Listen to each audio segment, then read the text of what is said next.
डाकू अंगुलीमाल और बुद्ध।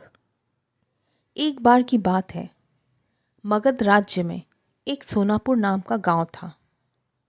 उस गांव के लोग शाम होते ही अपने घरों में आ जाते थे और सुबह होने से पहले कोई भी घर के बाहर कदम भी नहीं रखता था। इसका कारण डाकू अंगुलीमाल था। डाकू अंगुलीमाल मगध के जंगलों की गुफा में रहता था। वह लोगों को लूटता था और जान से भी मार देता था। लोगों को डराने के लिए वह जिसे भी मारता उसकी एक उंगली काट लेता और उन उंगलियों की माला बनाकर पहनता। इसलिए उसका नाम अंगुलीमाल पड़ा। गांव के सभी लोग परेशान थे, कैसे इस डाकू के आतंक से छुटकारा मिले। एक दिन गौतम बुद्ध उस गांव में आए। गांव के लोग उनकी आवभगत करने लगे। गौतम बुद्ध ने देखा कि गांव के लोगों में किसी बात को लेकर दहशत फैली है। तब गौतम बुद्ध ने गांव वालों से इसका कारण पूछा। ये सुनते ही गांव वालों ने अंगुलीमाल के आतंक का पूरा किस्सा उन्हें सुनाया। अगले ही दिन गौतम बुद्ध जंगल की तरफ निकल गए। गांव वालों ने उन्हें बहुत रोका, पर वो नहीं माने। बुद्ध को आते देख अंगुलीमाल हाथों में तलवार लेकर खड़ा हो गया, पर बुद्ध उसकी गुफा के सामने से निकल गए। उन्होंने पलटकर भी नहीं देखा।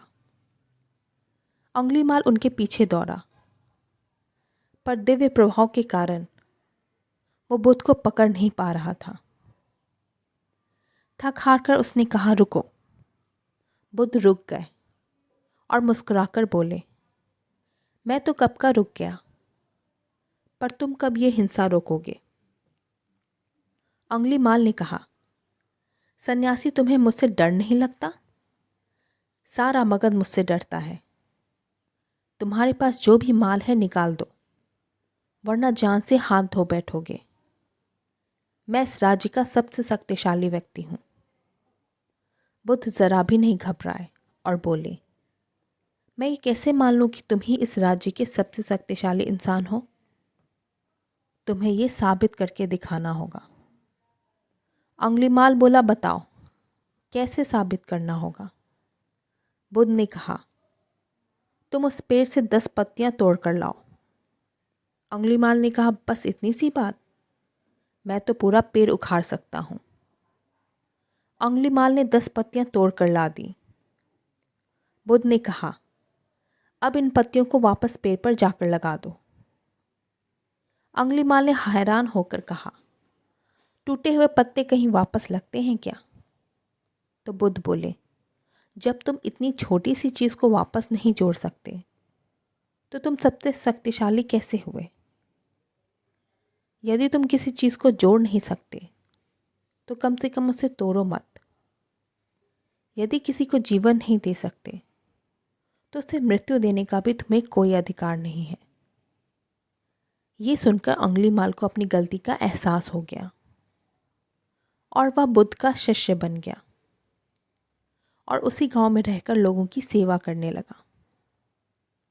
आगे चलकर यही अंगुलीमाल बहुत बड़ा सन्यासी बना। सीख।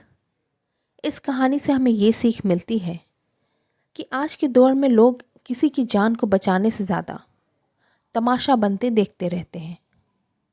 किसी की ज़िंदगी की आज के समय में लोगों की नज़रों में कोई कीमत नहीं। लेकिन याद रखो, किसी को दुख में छोड़ देने से बड़ा उसे बचाने वाला होता है। इसलिए कभी भी मौका मिले किसी की मदद करने का तो ज़रूर करना। बहुत सुकून मिलेगा।